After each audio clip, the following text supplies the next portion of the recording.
Sambil gimana ini mulainya ini kita? Mulai kenalan dulu kali ya. Kan kaku-kaku. Boleh lihat ke kamera sambil kenalan dulu deh ya. Saya Sidik ya. Ya, saya Ong Ciwe dari Batam. Ya, Sesiung Cice, selamat siang ya. Ini kok kayak ada Sesiung Suci aja gitu. Mau panggil nggak? Nggak usah. Jadi kenal-kenalan aja gitu kan. Aduh. Gak apa, kita kan terus saja jalan, nanti dia di-cut lah ya. Jadi depannya. Nanti kan nggak apa-apa. Nanti pengen tahu dulu nih Syong. Begitu dikasih gagasan gitu kan, yuk kita bikin book club yuk gitu ya, klub buku gitu kan. Kenapa Ong Sesiong langsung nanggapin oke gitu loh?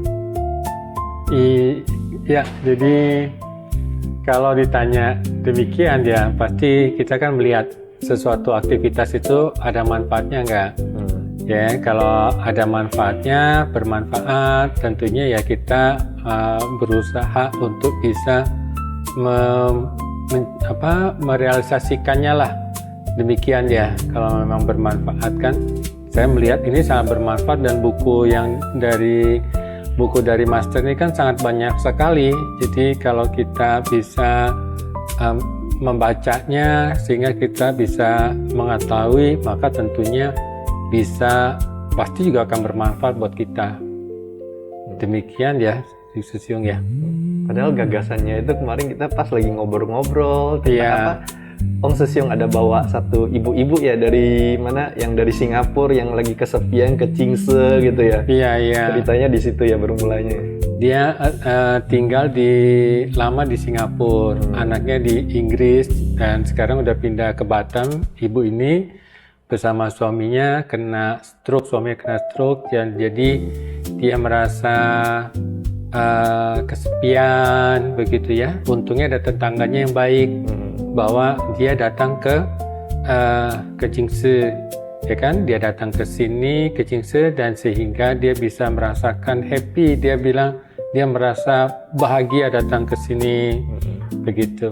Jadi mudah-mudahan ini juga nanti akan menjadi wadah ataupun tempat mereka yang dalam tanda kutip punya waktu luang dan butuh dapat inspirasi juga kali ya. Betul. Cuman kan kita ini kan bukan motivator ya. Jadi kita pinjam buku master gitu ya, pinjam teladan master gitu untuk coba melihat gitu. Apa sih yang bisa kita pelajari bersama gitu ya. Betul. Nah, kali ini mungkin kita secara untuk topik kita sama-sama mungkin lagi mau menggunakan buku yang berjudul Master Chen Yen, Teladan Cinta Kasih gitu ya. Iya. Jadi buku ini. Nah, buku ini pun sebenarnya juga udah ada revisinya, Syong. Iya. Jadi edisi revisinya seperti ini ya. Jadi ini yang terbaru. Iya. Dan saya ingat banget gitu, dulu saya beli buku ini tahun 2005, jadi 21 tahun yang lalu. Sekarang ini udah terbitan terbaru ya. Kalau kita lihat di sini ini tahun 2025. Ini tahun 2025 punya. Jadi setahun lalu punya edisi gitu. Iya. Udah lebih rapi layoutnya lebih rapi. Layoutnya lebih rapi. Ya, tentu baunya lebih wangi juga. Dan kadang-kadang saya sempat terpikir gitu loh. Punya koleksi foto master aja susahnya setengah ampun ya. Apalagi yang begitu bagus ya. Jadi beli buku ini terus kita tempelin ke dinding gitu kan, terus di frame gitu kan, bagus juga ya. Jadi kan frame foto buku master gitu. Setelah dibaca dulu beberapa kali. Yang baca beda lagi gitu. Iya, baca beda lagi ya. Nah, sebelum kita mulai, hari ini kita sama-sama coba mulai dengan sesuatu yang namanya Chingse dulu ya. Jadi ini ya, kata-kata perenungan master ya. Iya, kata-kata perenungan. Sesiung buka random satu halaman. Baik, saya coba buka. Saya juga buka random satu halaman juga. Iya. Oke, Sesiung dapatnya kalimat apa hari ini? Saya mendapatkan kalimat ini ya. Bila menginginkan keselamatan, capai dulu kedamaian hati. Kedamaian hati bisa diraih dengan berpihak pada kebenaran. Kebenaran menenteramkan hati, sehingga seluruh keluarga akan selamat. Ya, jadi ini menyampaikan tentang pentingnya kita mempunyai kedamaian hati, ya, kedamaian hati atau ketenangan hati yang berpihak pada prinsip kebenaran. Nah, itu ya. Kalau saya ini tadi saya juga random juga gitu ya dari Chingse gitu. Dapatnya kalimatnya gini. Sebaiknya kita mendengarkan pembicaraan secara lengkap dan menyampaikan kembali secara lengkap, sebab kutipan kalimat yang terpotong-potong tanpa disengaja dapat menusuk hati orang yang mendengarkannya. Ini benar banget gitu ya. Kadang-kadang kan kalimatnya A, B, C, D, E gitu, tiba-tiba yang kita sampaikan hanya A, B, C, D, E-nya lupa disampaikan gitu kan. Iya, bisa salah tafsir nanti. Apalagi A, B terus E langsung gitu ya. Yang C, D-nya itu nggak disampaikan gitu lah. Jadi proses seperti itu benar banget. Hari ini kita juga berusaha gitu ya membahas isi buku ini tanpa random juga gitu ya. Jadi jangan sampai kepotong. Kebetulan kali ini kita pilihnya kan topiknya kan bab 9 ya Sesyong ya. Betul. Ini pun nggak random juga ya kemarin ya. Random juga. Tapi random juga kita pilih bab 9 dan saat ini kita ada satu kata perenungan di sini, mungkin Sesyong boleh sama-sama kita lihat dulu gitu. Bab 9 itu ada 5 topik malah sebenarnya Syong. Kalau dipikirin ya. Jadi di dalam satu bab itu ada 5 topik dalam buku ini gitu. Ya. Yang bab pertamanya itu ada kata perenungan dari Master juga nih Syong, coba kira-kira. Kami merawat orang tua bukan karena mereka berhubungan dengan kami, namun karena kami menghormati usia tua itu sendiri. Dan kami melindungi anak-anak bukan karena mereka keturunan kami, namun karena mereka tak bersalah dan tak berdaya. Mereka juga memerlukan perhatian yang penuh cinta kasih dan welas asih gitu loh. Ya. Jadi Syong setelah baca yang topik pertama dari bab 9 ini gitu loh, kesan yang sempat muncul ataupun inspirasi yang sempat muncul dari Syong apa ya? Kalau saya merasakan ya bahwa di kata bagian terakhir ini yang juga memerlukan perhatian yang penuh cinta kasih ya pasti dimaksudkan ya, dan welas asih. Memang kalau kita melihat bahwa di dalam kehidupan kita ya sehari-hari kita banyak sekali mendengar gitu apa yang harus kita lakukan ya, kebajikan apa yang harus kita kerjakan ya. Namun setiap hal dalam perjalanan hidup ini memang perlu didukung oleh cinta kasih dan welas asih. Contohnya misalnya kalau kita disarankan untuk tidak melakukan hal yang jahat misalnya, nah itu pasti didasari oleh apa? Pasti didasari oleh cinta kasih. Ya, kalau kita disarankan misalnya untuk menolong atau membantu orang lain, didasari oleh apa? Pasti didasari oleh welas asih ini. Jadi cinta kasih dan welas asih ini memang bisa bertumbuh tanpa batas ya, tanpa batas sehingga bisa membuat kita punya kebijaksanaan ya dalam kehidupan sehari-hari, ataupun kita mempunyai batin yang tadi saya dapatkan itu di kata Chingse, itu adalah batin kita bisa lebih tenang kalau kita melihat misalkan begini, banyak anak yang mencintai orang tuanya kan, atau orang tua pasti mencintai anaknya, atau suami dengan istri pasti mencintai ya pasangannya. Namun apakah setiap cinta dalam keluarga itu ada cinta kasih? Kan belum tentu. Kadang-kadang dikatakan cinta, tapi kenapa bisa ribut-ribut misalnya? Nah di sini berarti ada cinta, namun belum adanya cinta kasih. Karena kalau cinta kasih kan kita bicara cinta kasih berarti kita menghargai ataupun juga ya tidak mau menyakiti lah istilahnya begitu. Ini ada satu, kita harus menghormati orang tua bukan karena mereka berhubungan dengan kita, namun karena kita menghormati usia tua itu sendiri. Ini kalimat ini buat saya pribadi itu sangat berkesan banget gitu. Gimana? Kenapa? Tuh Sidik bisa. Karena memang selama ini banyak sekali di luar sana yang berpikir bahwa orang tua itu ya bapak ibu mereka gitu kan. Jadi padahal sebenarnya orang tua itu ya orang yang sudah tua kan usianya kan. Jadi kan di situ yang sebenarnya kita bilang universal sebenarnya gitu. Semua Betul. orang tuh orang tua kita gitu. Iya.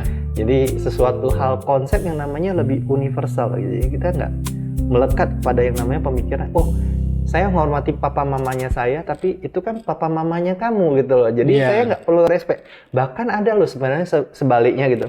Dia menghormati papa mamanya orang lain, tapi papa mamanya sendiri juga kurang hormat gitu loh. Betul. Gimana itu sih? Ya. Iya, jadi ya ini kalau dikatakan ya kembali kepada apa yang disampaikan oleh Master, bahwa memang cinta dan cinta kasih itu bersifat semestinya, kalau ada cinta kasih berarti bersifat universal. Ya, cinta kasih itu kan bersifat universal, jadi tanpa ada batas. Oleh sebab itu suka dikatakan cinta kasih tanpa batas.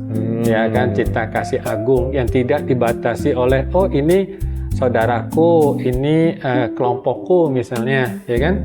Jadi ini cinta kasih yang bersifat universal. Oleh sebab itu kita menghormati orang tua, ya semua orang tua, apalagi orang tua kita sendiri.